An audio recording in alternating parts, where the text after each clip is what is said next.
MDG with MDG Collections on Hand. Today, December 20th, 2017, the first thing I want to do is make sure my car is not a transformer. So let's do that now. All right, I don't think, I don't think it could be a Decepticon, but I would assume with my personality it would just be an Autobot, but I don't know. I'm just gonna start the car, make sure when I start the car it doesn't transform on me or anything like that. So 1, 2.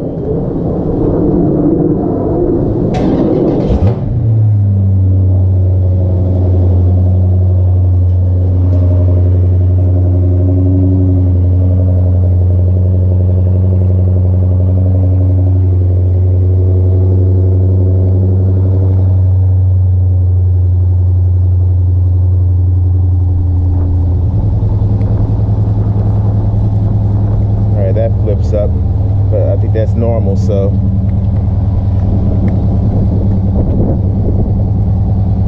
all right, nothing crazy so far.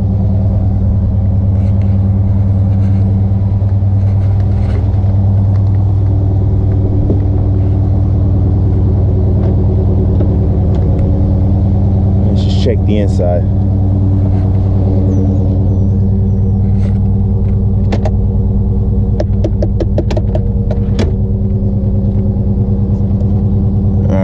So far, so good. I mean, these are just things that comes with the car. I mean, sliding shade. All right, guys, sorry about that. Just want to make sure. All right, so we'll get to the actual video later on in the day. Just wanted to clear that up.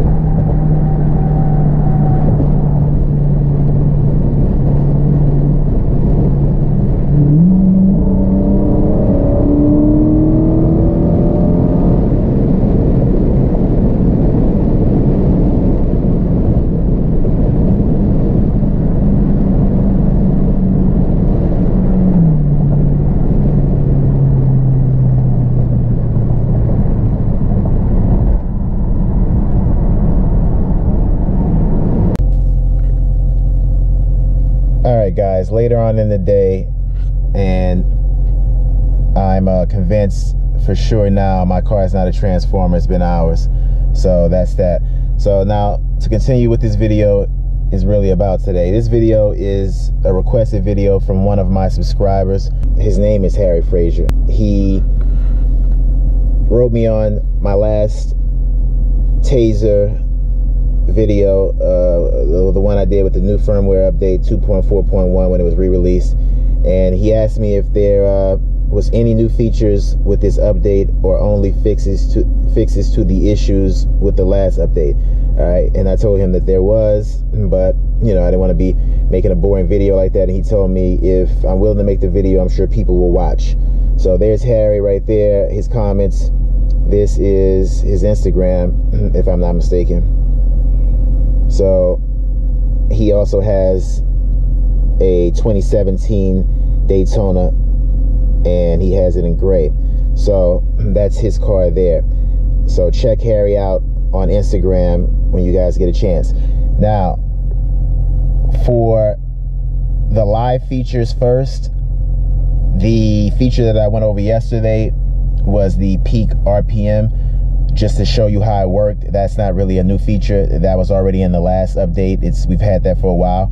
So as far as the new features in this update, primarily the live features first. We'll go through those.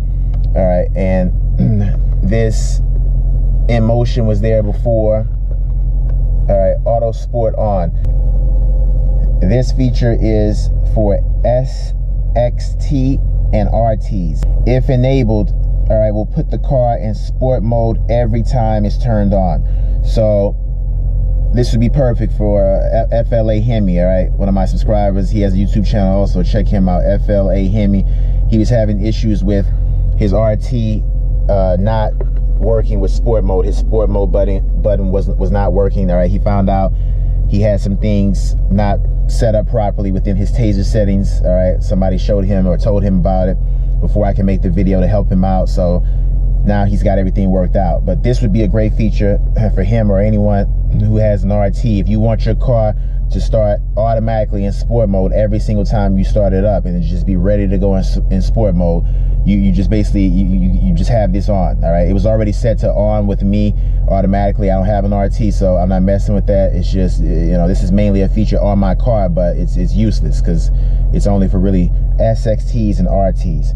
All right, the next feature that is a live feature that's new also with this update is track kill off. All right, so this will traction kill. This will automatically, when you start your car, kill the traction automatically. As soon as you start your car, the traction control will just be off if you put this to on.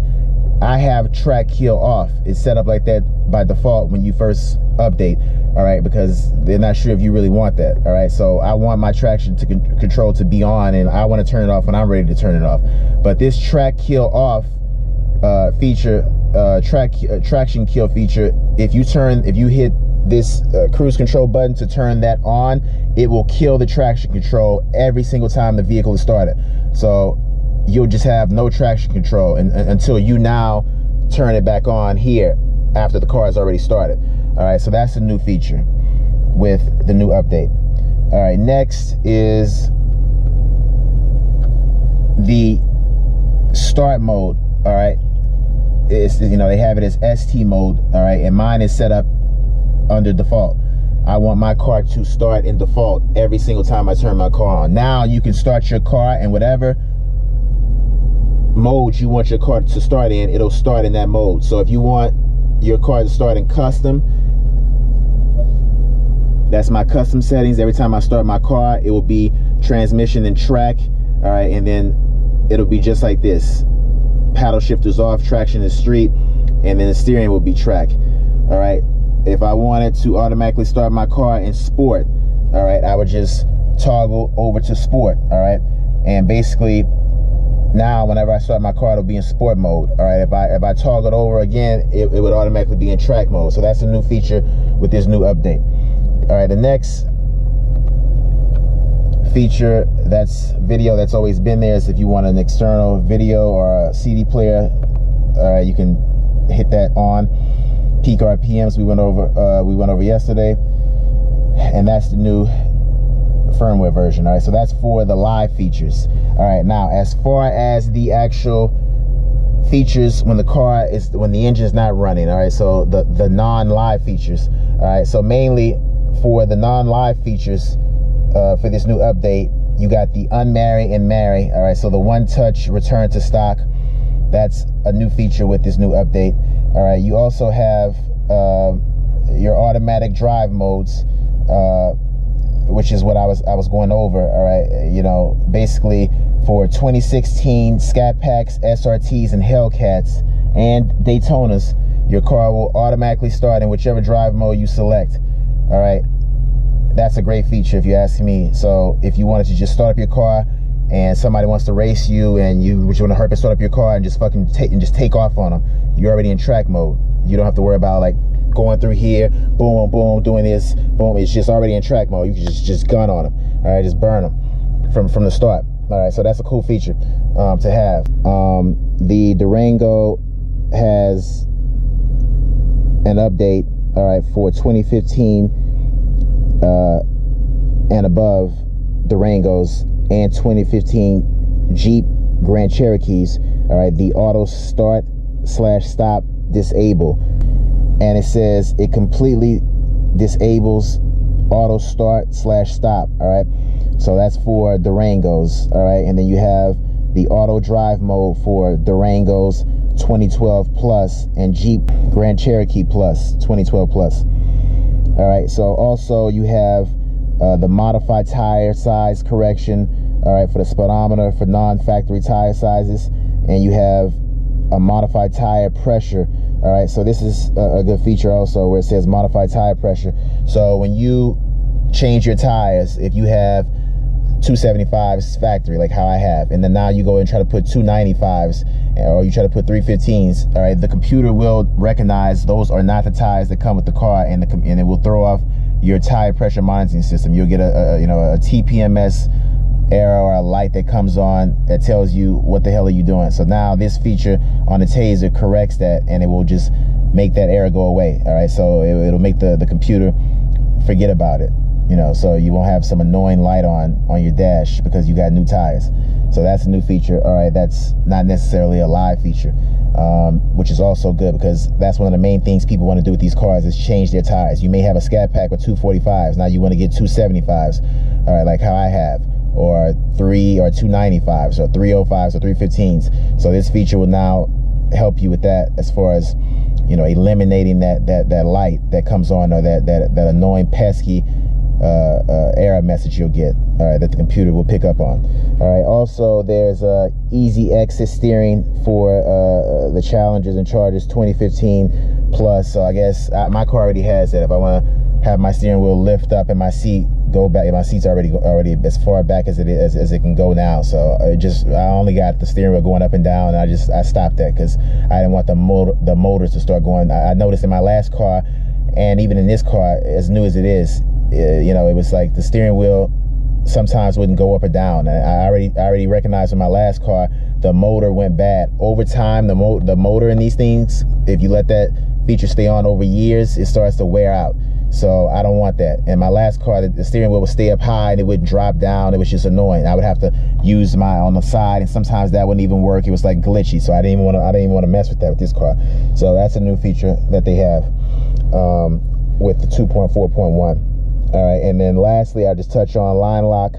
There's updates to line lock to where it's more reliable, and it will automatically go into a custom drive mode once line lock is released. So if you are in default and you line lock your car, how I show people how to do it, you know, left arrow, and you hold the left arrow down and you hit that set plus sign at the same time, all right, and then basically the dash will start to go crazy. It'll start to glitch like it's glitching, but it's doing it on purpose. The ABS will start to go crazy, and then you just you pump the brakes firmly twice, and then after that, you just, while your fingers are still holding down either the left arrow or the set button, it doesn't matter which one you're holding down, as long as you hold down one of them or both of them at the same time. If you want to, you can hold down both, and then you just step on the accelerator while holding them down at the same time, like you're playing a video game, and the car will line lock, and it will do a perfect burnout, putting no stress on your rear brakes. It will only put stress, it will only brake the front tires, the front two wheels, left and right, and it will allow the two rear tires to be free and burn out perfectly. All right, it's better on your tires, and it's less strain on your brakes. It will then, if you keep holding down the accelerator with your foot, eventually after a few seconds it'll just release automatically. The two front brakes will release automatically. If you're in default and the line lock releases, it will then go into your custom mode automatically, your drive mode automatically. So I have mine set up as track, so I don't know, I guess if you're in sport, when you do the line lock and then you know, it releases, and then now it'll automatically go back to custom. So maybe, you know, your custom is set up to be lower than sport, I don't know, then you'll just drop down to custom. So I guess that would be cool, but if you're lower than sport, that wouldn't make much sense. But that's one of the features that's also there. So that's the main features that were updated or added. There's a few other ones. You just go to the Tazer website, go to new features, and you can read them all here. Most of them I know about, or most of all of them I'm pretty educated on, because I've done my research on this Tazer and I've tested all of them out, so I know how they work for the most part. So any other ones that you guys, or I didn't hit on, you guys can just check out that new update, new feature page, and you'll check out every single thing in detail, and anything I miss, you'll see it. All right, like I said, some of them are for Durangos and Challengers and RTs, all right, but I like to touch on those things too, because not everybody that watches my channel has a 392, so I like to touch on everything as much as I can. So that's pretty much the video, Harry. Like I said, man, boom, I told you I was gonna hook you up. All right, you know, you're one of the main guys that realizes how informative my channel is, and I appreciate that. You know, I'm glad you can appreciate that. because that's what I'm about. I'm old, man. I look young, but I'm old. So I'm about informing people as much as I can. But until next time, Harry, everybody else, thanks for the subscribe, thanks for the views, ladies and gentlemen. That's gonna be a wrap.